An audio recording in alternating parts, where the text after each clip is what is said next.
फटे पुराने हाल में मंदिर के बाहर रामनाथ जी भीख मांग रहे थे। बाबूजी, कोई तो मदद कर दो, मुझे मेरी पत्नी का क्रियाकर्म करना है। हाथ में कटोरा लेकर मंदिर के बाहर मदद की भीख मांगते हुए 70 साल के रामनाथ जी सबके सामने फूट फूट कर रो पड़े और खुद को कोसने लगे। साथ ही ईश्वर से प्रार्थना करने लगे कि हे ईश्वर, किसी भी बुजुर्ग को इतना लाचार मत करना कि उसे खुद की लाचारी और बेबसी के कारण अपनी पत्नी को अपनी आंखों के सामने दम तोड़ते देखना पड़े, क्योंकि 1 महीने से बीमार उनकी पत्नी को वो 2 वक्त का खाना तो दूर दवा तक नहीं दिला सके। रामनाथ जी पूरे दिन भीख मांग कर लाते, जो भी मिलता सब पत्नी को खिला देते, परंतु बीमारी और दवा के अभाव के चलते एक दिन वो दुनिया से चल बसी।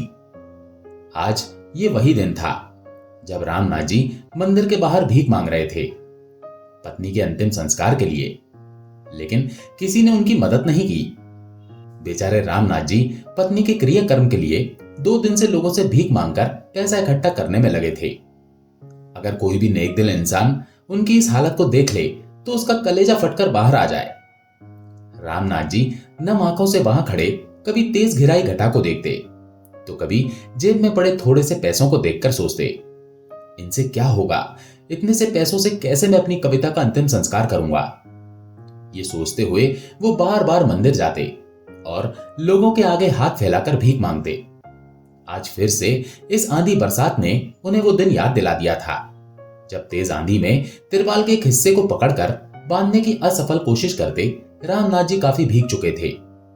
यही तो सिर छुपाने की एक जगह थी उन दोनों के पास। उसे भी आंधी उड़ाए ले जा रही थी। तभी उनकी नजर जमीन पर पड़ी तो माथा पकड़ लिया। पानी तिरपाल से ढके उनके बिस्तर तक पहुंच गया था और पत्नी अंदर बीमार पड़ी हुई थी, जिसे वो अभी तक भीगने से बचा रहे थे। पर अब उन्हें तिरपाल नहीं बचा सकता था, क्योंकि पानी जमीन पर बहुत ज्यादा भर गया था और आसमानी आफत भी जमकर बरस रही थी। उन्होंने जल्दी से बिस्तर बगल में पकड़ी और पत्नी को कंधे पर लेकर दौड़ पड़े। सिर छुपाने की जगह चाहिए थी, वही ढूंढने लगे थे। भागते भागते एक अस्पताल पहुंच गए और बेंच पर बैठ गए। उनकी भिखारी जैसी हालत देखकर चौकीदार उन्हें हड़काने लगा। ए, यहां क्या कर रहे हो? निकलो यहां से, ये कोई धर्मशाला नहीं है, अस्पताल है, अस्पताल। चौकीदार की झिड़की से उन्हें अपमान महसूस हो रहा था, लेकिन वो हालातों से मजबूर थे और ऊपर से बारिश के कारण कदम बाहर निकले ही नहीं। रामनाथ जी हाथ जोड़कर बोले, साहब, अभी थोड़ी सी जगह दे दो, मैं अपनी बीमार पत्नी को लेकर कहां जाऊंगा। पर चौकीदार ने उन्हें धक्का देकर निकाल दिया। उन्होंने चौकीदार से हाथ जोड़कर प्रार्थना भी की, भैया बस बारिश रुकने तक रहने दो, मेरे पास कोई ठहरने की जगह भी नहीं है भाई, हमें ऐसे मत निकालो, हम बस कोने में पड़े रहेंगे, बस थोड़ी देर की बात है। चौकीदार ने इस बार आंख निकालकर कहा, अरे ऐसे तो तुम्हें देखकर कितने ही भिखारी यहां जमा हो जाएंगे। चौकीदार ने डंडा उठाया, भागते हो कि नहीं? रामनाथ जी नम आंखों से बाहर बारिश की तरफ देखने लगे और फिर एक नजर चौकीदार पर डाली। रामनाथ जी ने मजबूरन कदम बढ़ा दिया, लेकिन किसी ने उनकी बांह पकड़कर पीछे खींच ली और बेहद कड़क आवाज माहौल में गूंजी, बलवान सिंह, घर में बुजुर्ग नहीं है क्या? तुम्हारे पिता होते तो भी क्या तुम ऐसा ही करते? या कोई तुम्हारे साथ ऐसा करे तब कैसा लगेगा तुम्हें? चौकीदार बलवान सिंह अपने सामने चेयरमैन साहब को देखकर डर गया और बोला, साहब, इधर ऐसे लोगों का आना मना है ना, फिर मुझे भी तो डांट पड़ती है। हल्की सी आवाज से सिर नीचा करके उसने ऐसा कहा तो चेयरमैन साहब थोड़ा नरम पड़ गए और बोले, बाबा आप इधर बैठ जाइए, मैं अभी आपके लिए चाय भिजवा देता हूं, आप भीगे हुए हैं, आपको गर्म चाय अच्छी लगेगी। वैसे ही बलवान सिंह अपना काम ही कर रहा था, पर हॉस्पिटल में ही दया नहीं मिलेगी तो कहां मिलेगी। चेयरमैन साहब के ऐसे वाक्य सुनकर रामनाथ जी की आंखों में आंसू आ गए। वो वापस अंदर चले गए और रामनाथ जी ने अपनी पत्नी को एक तरफ कुर्सी पर बैठा दिया। चेयरमैन के चाय भिजवाने पर अपनी बीमार पत्नी को उठाकर चाय देते हुए रामनाथ जी ने कहा, कविता लो चाय पी लो। सहारा देते हुए उन्होंने पत्नी को उठाया और चाय पिलाने लगे। भले वो दवाई नहीं थी, मगर चाय भी एक दवा सा काम करती थी। कम से कम मिल तो रही थी, नहीं तो कितने दिन से खाने का एक निवाला भी नसीब नहीं हो रहा था। कविता जी ने कहा, सुनिए जी, मुझे तो बहुत फिक्र हो रही है। मेरे बाद आपका क्या होगा? वैसे भी मेरी हालत ठीक नहीं है, जाने कब चली जाऊं। रामनाथ जी ने कहा, नहीं कविता, तुम्हें कुछ नहीं होगा। तुम जैसी भी हो मेरे सामने तो हो। तुम्हारे बिना मैं क्या करूंगा? मेरा कौन सहारा है? कविता जी कराते हुए बोली, इस शरीर का कोई भरोसा नहीं है जी, कब मिट्टी में मिल जाए। मेरी बस एक बात मान लो आप राजेश के पास चले जाओ। कम से कम मैं चैन से मर सकूंगी और मेरी आत्मा शांति से रहेगी। रामनाथ जी जोर से बोले, खबरदार, जो तुमने वहां जाने की बात भी की तो। तुम्हें क्या लगता है कि वो मेरी सेवा करेगा? ये वही बेटा है जिसने हम दोनों बूढ़ों को धक्के मारकर घर से बाहर निकाल दिया था। अब उसके पास जाकर 2 रोटी के बदले अपना आत्मसम्मान नहीं बेचूंगा। उसकी जी हजूरी कतई नहीं करूंगा। रामनाथ जी और कविता जी अपने बेटे राजेश की बात कर रहे थे, जो उसी शहर में रहता था। पत्नी और बच्चे भी थे, लेकिन मां बाप बोझ लगने लगे थे। जब रामनाथ जी और कविता जी को बहू बेटे ने घर से निकाल दिया था, तो सिर छुपाने के लिए उन्होंने जैसे तैसे एक तिरपाल का इंतजाम करके उसमें घर बना लिया था और सर्दी गर्मी बारिश सब उसके नीचे ही काटने लगे। कविता जी पहले से ही बीमार थी और समय पर खाना और दवाइयां ना मिल पाने और सड़क पर रहने के कारण और भी बीमार रहने लगी। दवाइयों का अभाव और 2 वक्त की रोटी बेहद जरूरी थी, मगर पास पैसे नहीं थे। रामनाथ जी को मजबूरन मंदिर के बाहर भीख मांगनी पड़ी, जिससे मुश्किल से गुजारा हो रहा था। कविता जी बार बार कहती कि कोई बात नहीं, वहीं चलते हैं। मैं इस तरह आपको नहीं देख सकती, मेरे बाद ना जाने क्या होगा। लेकिन रामनाथ जी बात ही नहीं मानते थे, क्योंकि वो आत्मसम्मान के साथ जीना चाहते थे। बस यही बातें कर रहे थे दोनों। तब तक बारिश भी थम गई। हॉस्पिटल के चेयरमैन ने रामनाथ जी को दवा दिलवा दी, तो वो अपनी पत्नी को लेकर वहां से चले गए। कोई सूखी सी जगह देखकर वहीं तिरपाल लगा लिया। लेकिन बारिश में भीग जाने के कारण नीचे बिस्तर पर पड़ी कविता जी अब इस दुनिया से चल बसी थी। रामनाथ जी पत्नी का चेहरा हाथों में भरकर रोते रोते कविता जी को पुकारते रहे। सड़क पर पड़ी कविता जी की देह पर रोने वाला कोई नहीं था, बल्कि इसी शहर में रहने वाला उनका अपना बेटा भी बेखबर था। उन्होंने सोचा कि जाकर उसको बता दें। यही सोचकर वो जल्दी जल्दी उसके यहां पहुंच गए और घर के बाहर से ही राजेश राजेश पुकारने लगे, मगर चौकीदार ने उन्हें अंदर नहीं जाने दिया। चौकीदार गोपाल ने अंदर फोन करके जानकारी दी, तो बेटा बाहर आया और गुस्से से चौकीदार को कहने लगा, गोपाल, भिखारियों के लिए टाइम नहीं है मेरे पास, इस बुड्ढे के लिए बुलाया तुमने मुझे। ये सुनकर रामनाथ जी खून का घूंट पीकर रह गए। लेकिन फिर उन्होंने रोते हुए उसे बताया कि उसकी मां चल बसी है। लेकिन उसने चिल्लाते हुए कहा, तो मैं क्या करूं? सड़क पर रोज इतने भिखारी मरते हैं, तो क्या मैं सबका अंतिम संस्कार करूंगा? तुम्हें पैसे चाहिए ना, ये लो। कहते हुए उनके बेटे राजेश ने एक एक के सिक्के उनके ऊपर फेंककर चौकीदार से कहा, गोपाल, निकालो यहां से इस बुड्ढे को। मेहमान आने वाले हैं, बच्चे का जन्मदिन है, घर में पार्टी है। इसके जैसे यहां 2-4 खड़े रहेंगे तो हमारी इज्जत मिट्टी में मिल जाएगी। रामनाथ जी को ना चाहते हुए भी वो एक एक के सिक्के उठाकर वहां से जाना पड़ा। लेकिन जाते हुए आज आत्मा को बहुत दर्द हो रहा था। वो चीख चीख कर रोना चाहते थे, मगर उनका रोना कौन देखता? और अब किसको उनके आंसू से फर्क पड़ने वाला था, जब अपने खून का रंग ही सफेद हो चुका था। रामनाथ जी ख्यालों से बाहर आए तो उस तूफान में ही अपनी पत्नी के लिए दौड़ पड़े। रामनाथ जी किसी तरह कविता जी के पास पहुंचे, जो मरने के बाद भी जैसे उनका ही इंतजार कर रही थी। उन्होंने जाकर जैसे तैसे एक ठेले का इंतजाम किया। जो पैसे लेकर आए थे वो उस ठेले वाले को दे दिए और अकेले ही पत्नी को लेकर शमशान घाट पहुंच गए और रोते हुए अंतिम संस्कार का निवेदन किया और कविता जी की मृतदेह को लेकर बैठे रहे। कई घंटे होने पर शमशान के आयोजकों ने स्वीकृति दे दी और उनका अंतिम संस्कार कर दिया। और फिर अंतिम संस्कार करने के बाद रामनाथ जी ने भीख मांगकर उनके नाम की रोटी कुत्तों को खिलाई।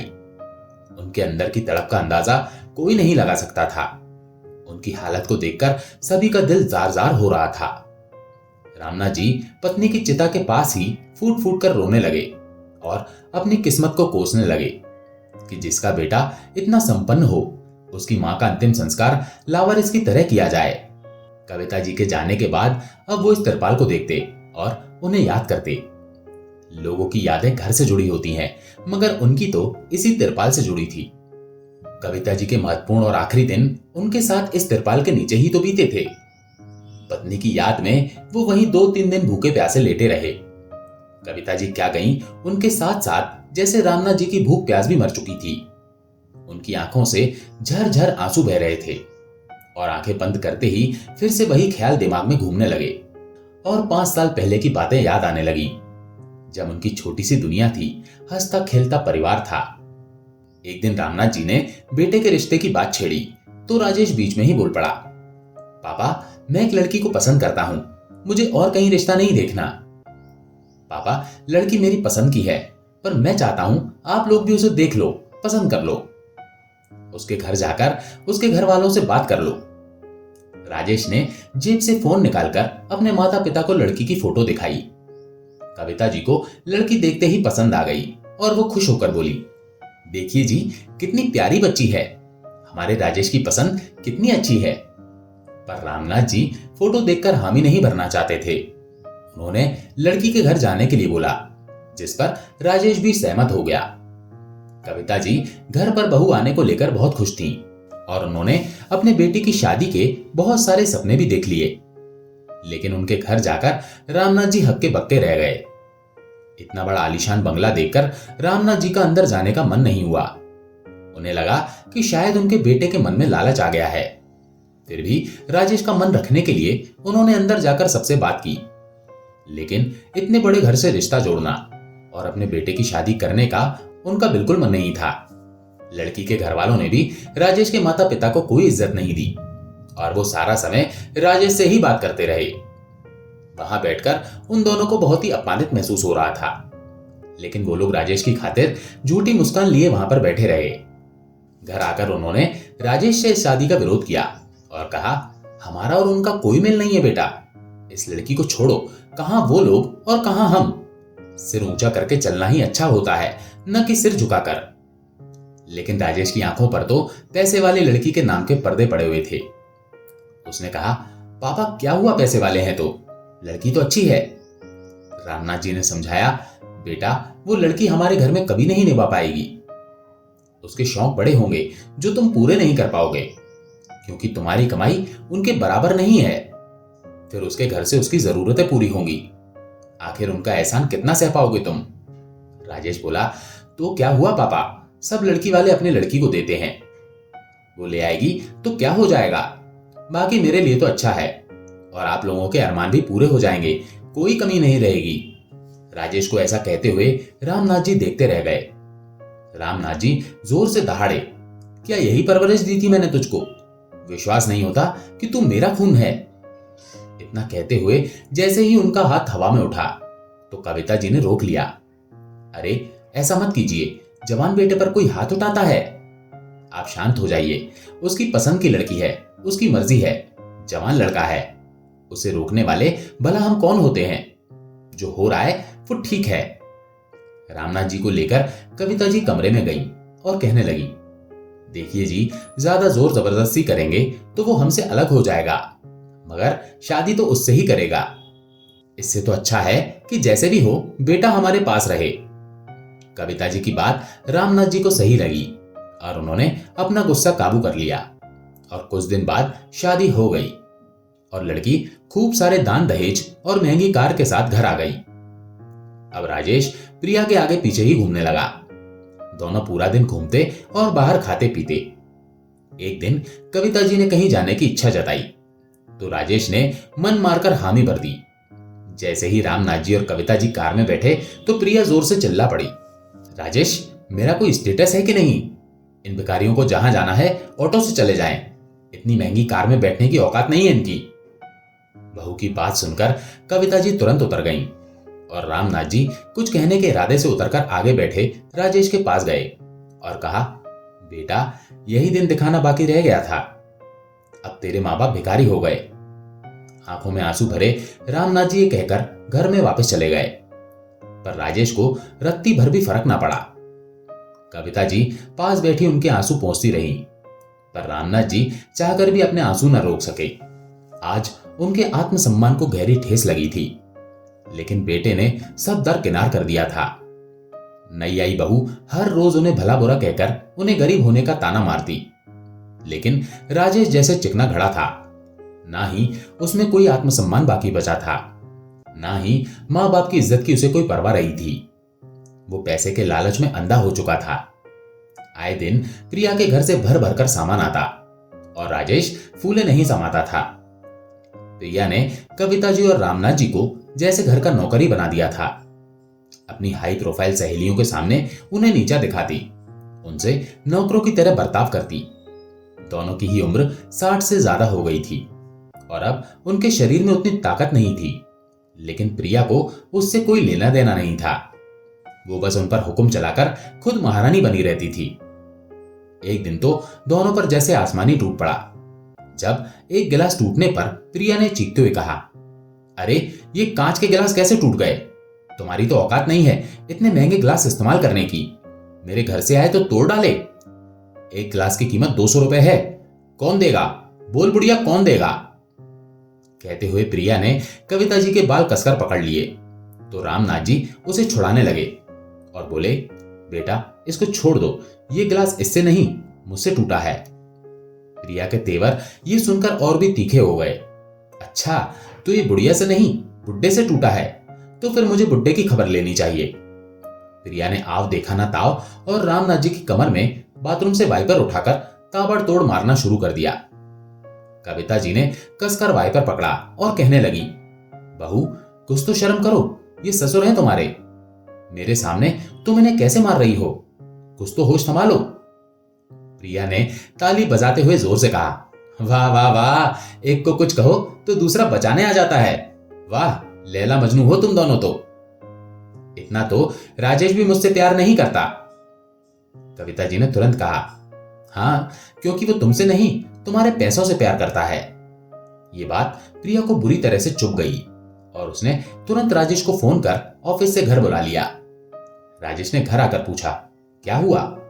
प्रिया ने तुनकते हुए कहा, सुन लो, तुम्हारी मां क्या कह रही है। तुम मुझसे नहीं मेरे पैसों से प्यार करते हो। राजेश ये सुनकर सकपका गया और अपनी मां से बोला, मां क्या बकवास है ये?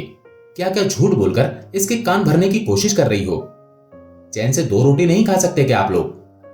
क्यों मेरी जिंदगी में जहर घोल रहे हो? इस बार कविता जी चुप ना रही और बोली, मैंने झूठ कब बोला? सच तो यही है ना। बोल, शादी के पहले तूने हमें इसके पैसों के बारे में नहीं कहा था क्या कि अब हमारे दिन बदल जाएंगे? ये सुनकर राजेश के पैरों तले जमीन निकल गई और उसने प्रिया की तरफ देखा जो कि गुस्से में लाल आंखों से उसको घूर रही थी। राजेश सक पकाते हुए बोला, प्रिया ये मेरे शब्द नहीं हैं, ये इनके ही शब्द हैं। दोनों पहले तो बड़ा उछलते थे, क्या बड़े घराने की बहू आ रही है, अब हम ऐश करेंगे। तुमने ऐश नहीं होने दी तो मुझ पर इल्जाम डाल रहे हैं। राजेश ने अपनी सोच की पोल खुलती देख उन दोनों को अपराधी बना दिया और पूरी तरह से हर एक बात का इल्जाम कविता जी पर ही लगा दिया। वो दोनों फटी आंखों से राजेश को देखते रह गए। रामनाथ जी ये सब सुनकर फट पड़े और बोले, गलती हो गई जो तुझ जैसा नाकाबिल बेटा पैदा कर दिया। इससे तो बिना औलाद अच्छे थे। मैं तो इस अमीरजादे के लिए राजी नहीं था। मैंने तो पहले ही कहा था कि ये हमें सुकून से रहने नहीं देगी और अपने पैसों की धौंस जमाएगी। और देख लो, जब से इस घर में बहू बनकर आई है वही करती आ रही है। एक गिलास टूटा तो हमें कीमत बता रही है। प्रिया का गुस्सा 7वें आसमान पर चला गया और उसने कहा, राजेश अब ना भला चाहते हो तो इनको अभी के अभी घर से बाहर करो। ये मेरी शादी के खिलाफ थे ना, अब मुझे भी इनके साथ नहीं रहना है। राजेश को कोई फर्क ना पड़ा और उसने तुरंत कहा, पापा आप दोनों इसी वक्त यहां से निकल जाइए। अगर खुद नहीं जाएंगे तो मैं निकाल दूंगा। मेरे घर में आग तो लगा ही दी है आपने झूठ बोलकर, अब तमाशा नहीं देखने दूंगा। अभी निकलिए यहां से। यह कहकर राजेश ने उनका सामान बांधा और उन्हें जबरदस्ती धक्के देकर रात के कोहरे में बाहर का रास्ता दिखा दिया। दोनों कहते रहे, बेटा क्या तुम्हें इसी दिन के लिए हमने पाल पोस कर बड़ा किया था कि तू इसके चक्कर में हमें बेघर कर रहा है? जिस घर से निकाल रहा है उसमें मैंने भी अपने पैसे लगाए थे।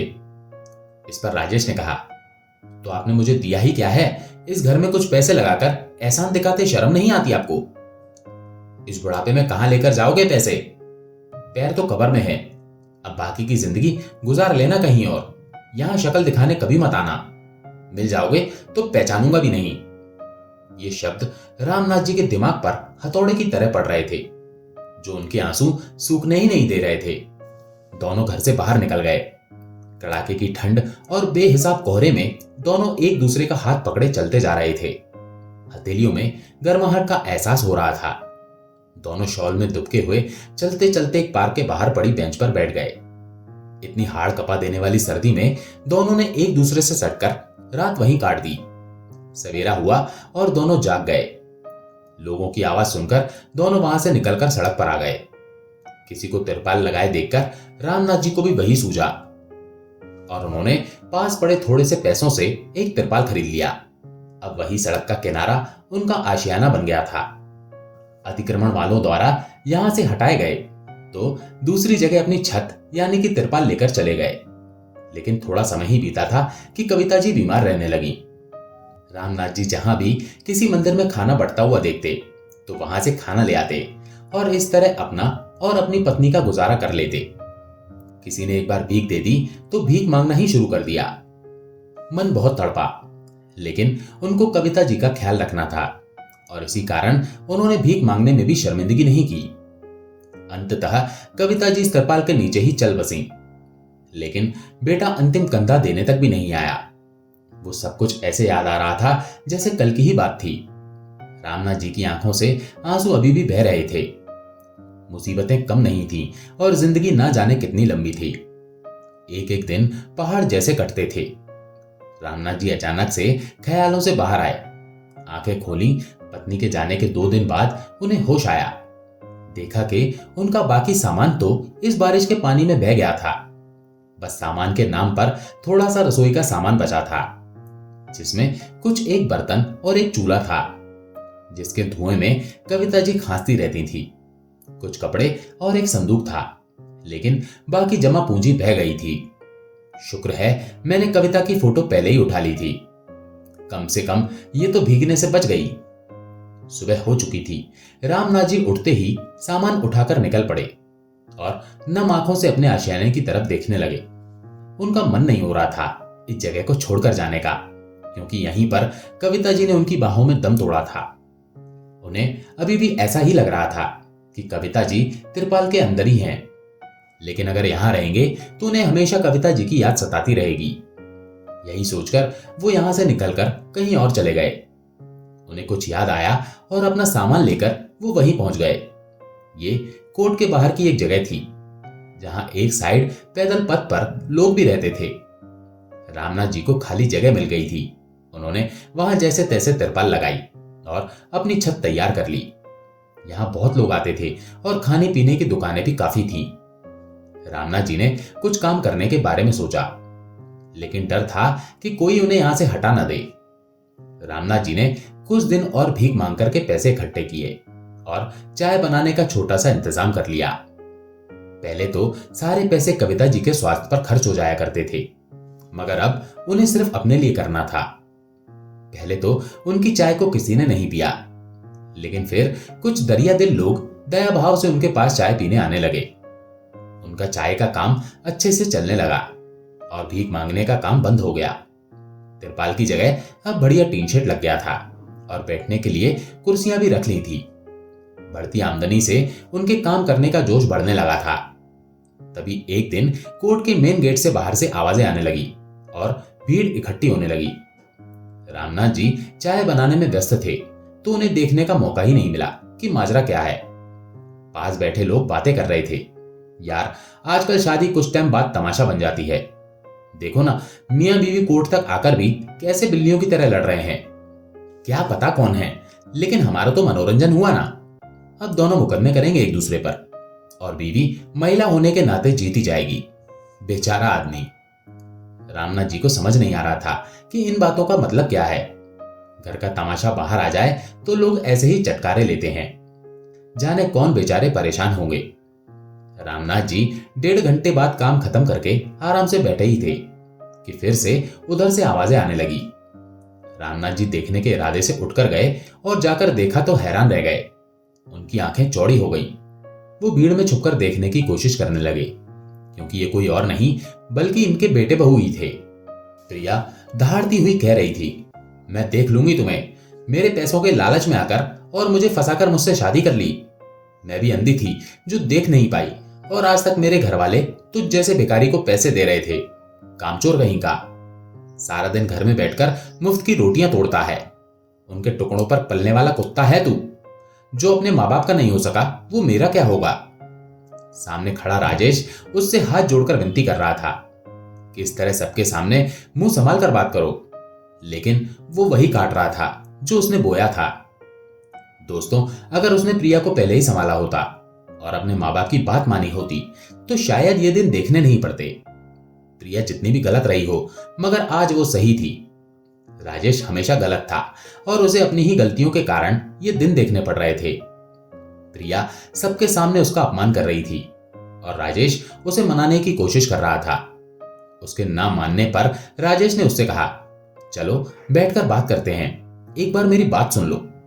बार बार विनती करने पर वो मान गई, पर इस वक्त किसी दुकान में जगह नहीं थी, तो दोनों रामनाथ जी की दुकान में जगह खाली देखकर वहां आ पहुंचे। रामनाथ जी रुककर दूर खड़े देख रहे थे, मगर पास जाने की हिम्मत नहीं बटोर पा रहे थे। तभी उनकी दुकान में कुछ और लोग भी चाय पीने आ गए और रामनाथ जी को ढूंढने लगे। अब रामनाथ जी खुद को रोक नहीं सकते थे, क्योंकि ये उनकी आजीविका का सवाल था और उनके कदम अपने आप ही उधर बढ़ गए। राजेश ने उन्हें पीछे से देखा और कहा, दो चाय इधर भी। रामनाथ जी ने सुन लिया और वो सबके लिए चाय बनाने लगे। राजेश की बातें उन्हें सुनाई दे रही थी।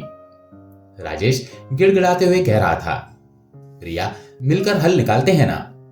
मैं कोई ना कोई काम जरूर कर लूंगा, लेकिन ऐसे छोड़कर मत जाओ। ये कोर्ट कचहरी के चक्कर में हमारी और बच्चों की जिंदगी ही खराब होगी। तभी रामनाथ जी वहां चाय लेकर आ गए।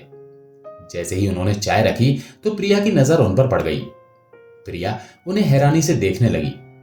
उसने अपने ससुर जी को पहचान लिया था।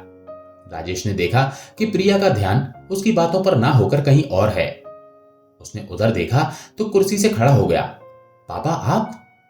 राजेश ने चौंक कर कहा तो प्रिया ने उठते ही कहा, तुमसे अच्छा तो तुम्हारा बाप है, कम से कम चाय बनाकर ही सही, लेकिन वो कमा तो रहा है। अपने इकलौते बेटे के रहमो कर्मों पर तो नहीं है, मेहनत करके खा रहा है। रामनाथ जी को समझ नहीं आ रहा था कि क्या कहा जाए। बेटा तो गलत था ही, पर प्रिया सही थी। मगर उसने जो उन दोनों के साथ किया था वो भी भूलने लायक नहीं था। इसी के कारण वो इन हालातों में पहुंचे थे। राजेश को समझ नहीं आ रहा था कि अब क्या करे। सामने वही पिता खड़ा था जिसने बेटे को शादी से पहले ही कभी भविष्य की इन बातों के लिए आगाह किया था। मगर पैसे के चश्मे से हर चीज को देखने वाला राजेश तब समझने को तैयार नहीं था। प्रिया रामनाथ जी को देखकर उठ खड़ी हुई और राजेश ने पिता को देखकर नजरें झुका ली और खामोश खड़ा रहा। उसे समझ नहीं आ रहा था कि पहले किससे माफी मांगे। प्रिया ने कहा, सोच क्या रहे हो राजेश, माफी मांगनी है तो पिता से मांगो, जिन्होंने मेरे सामने भी तुम्हें कई बार समझाया था और मेहनत करके कमाने के लिए कहा था। तुम टाल देते थे और मैं भी इनके खिलाफ थी जो उस समय तुम्हारी गलती देख नहीं पाती थी। मैं अमीर घर से थी, लेकिन निकम्मा पति मुझे कभी नहीं चाहिए था। मुझसे गलती हुई जो तुम्हारी हर तमन्ना को अपने घर से पैसे लेकर पूरी करती रही। जानती नहीं थी कि संतुष्टि तुम्हारे कमाने से ही होगी। समाज में सिर उठाकर चलना चाहती थी, लेकिन तुम्हारी बीवी बनकर मेरा सिर झुक गया, क्योंकि अब हर कोई तुम्हें निकम्मा ही मानता है, बीवी के पैसों पर ऐश करने वाला आदमी। प्रिया के शब्द और भी तीखे होते जा रहे थे, जो राजेश को सहन तो नहीं हो रहे थे, मगर अब कोई चारा भी नहीं था। माँ बाप तो पहले ही दूर हो गए थे, अब बीवी भी साथ छोड़कर जा रही थी। लेकिन इस समय प्रिया की बातों का उस पर असर हो रहा था और अपने किए पर पछतावा भी हो रहा था। रामनाथ जी वहां से मुड़े तो उसने झट से उनके पैर पकड़ लिए। रामनाथ जी ऐसा चाहते ही नहीं थे। उन्होंने राजेश को झटक दिया और आगे बढ़ने लगे। राजेश ने कहा, पापा प्लीज माफ कर दीजिए। ये सुनकर रामनाथ जी ने कहा, तेरी मां तेरे ही कारण दुनिया से चली गई। आज तो फिर भी मेरे पास पेट भरने के लिए चाय की दुकान है। कल तक भीख भी मांगता था मैं, तब कहां था तू? तब तेरी मां बीमारी से तड़प तड़प कर मर गई, तब कहां था तू? मेरा घर उजाड़ने वाले का घर भला कैसे बस पाएगा?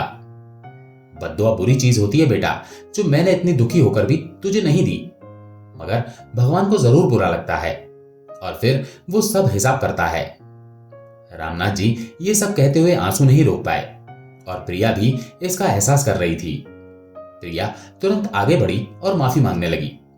पापा जी, आपके साथ जो भी हुआ उसकी साझेदार मैं भी हूं और मुझे समझ आ रहा है मेरे घर टूटने का कारण क्या है। आपको दुख देकर भला हम कैसे सुखी रहेंगे? ये हमारे कर्मों का ही फल हमें मिल रहा है।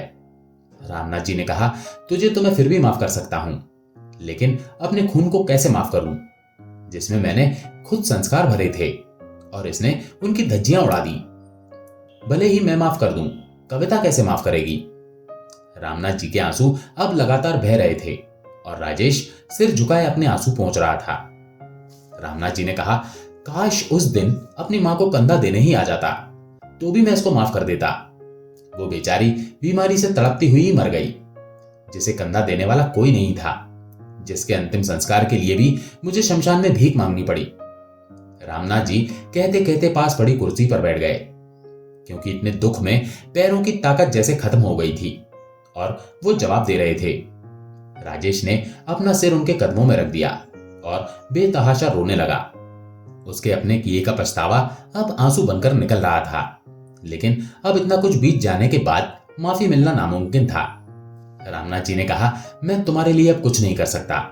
अगर तुम्हें माफ कर दिया तो मेरी उम्र के लोग जो मेरी तरह दर दर की ठोकरें खा रहे हैं, वो मुझे कभी माफ नहीं करेंगे। अब मैं तुम्हें कभी माफ नहीं कर पाऊंगा। राजेश पिता के सामने गिड़गिड़ाया जा रहा था। पापा, मुझे बचा लीजिए, ये कोर्ट कचहरी के चक्कर में मैं बर्बाद हो जाऊंगा।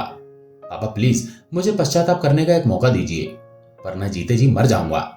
मम्मी की आत्मा मुझे चैन से रहने भी नहीं देगी अगर मैंने अब आपको अकेला छोड़ा तो। रामनाथ जी ने कहा, यह तो मुमकिन नहीं है कि मैं तुम्हारे साथ आऊं, और अगर प्रायश्चित करना ही है तो दोनों साथ रहो और ईमानदारी से रिश्ता निभाओ, ना कि झूठे प्यार और पैसे के दिखावे के चक्कर में रहकर रिश्ता बनाओ। प्रिया ने कहा, हरगिज नहीं, इस आदमी के साथ मैं अब एक पल नहीं रह सकती। इसकी औकात नहीं है मेरे जैसी अमीर लड़की के साथ रहने की। मुझे अब इससे तलाक चाहिए। राजेश उसके सामने गिड़गिड़ाता रहा, पर प्रिया नहीं मानी और कुछ दिनों में ही दोनों का तलाक हो गया। शादी से पहले राजेश जो नौकरी कर रहा था, वो तो कब की प्रिया के मायके के ऐशो आराम में छोड़ चुका था और उसका वो घर भी प्रिया को हर्जाने के रूप में मिल गया था। अब राजेश के पास दर दर भटकने के अलावा कुछ नहीं बचा था। थक हार कर एक दिन रामनाथ जी के कदमों में आकर जोर जोर से रोने लगा। पापा, आप सही कहते थे, एक दिन मैं बहुत पछताऊंगा। प्लीज पापा, मुझे अपने पास आसरा दे दीजिए, मैं कहां जाऊं अब? पर रामनाथ जी मानने वाले कहां थे। वो बोले, अब मुझे भी सुकून चाहिए बेटा, शिकायत तो वैसे भी मुझे नहीं है, तुम जाओ यहां से। मैं कभी माफ नहीं करने वाला, और हां, कल को अगर मर भी जाऊं तो मेरी भी अर्थी को हाथ लगाने मत आना। इतना कहकर रामनाथ जी ने बेटे से मुंह फेर लिया। उसे समझ में आ गया था कि पैसे की नींव पर बने रिश्ते कभी मजबूत नहीं हो सकते। वो माफी मांगते हुए वापस जा चुका था। रामनाथ जी की जिंदगी में थोड़ा सुकून तो था, लेकिन दिल पर लगी चोट का मरहम अभी भी नहीं मिला था, जो कविता जी के साथ ही चला गया था। इसी कारण उन्होंने अकेला रहना ही उचित समझा और अपने काम में लग गए। वहीं राजेश दर दर मारा मारा फिरता रहा। जहां कल उसने पैसों के कारण माता पिता को छोड़ दिया था, आज उसी पैसे वाली बीवी ने उसको छोड़ दिया था। दोस्तों, पैसा हर चीज का हल नहीं, माना हर चीज के लिए पैसा चाहिए, मगर रिश्ते प्रेम भाव से ही निभते हैं, जिसे खरीदा नहीं जा सकता। तो दोस्तों, आपको ये कहानी कैसी लगी कमेंट करके जरूर बताएं। कहानी अच्छी लगी हो तो प्लीज वीडियो को लाइक, शेयर एंड सब्सक्राइब जरूर करें। धन्यवाद।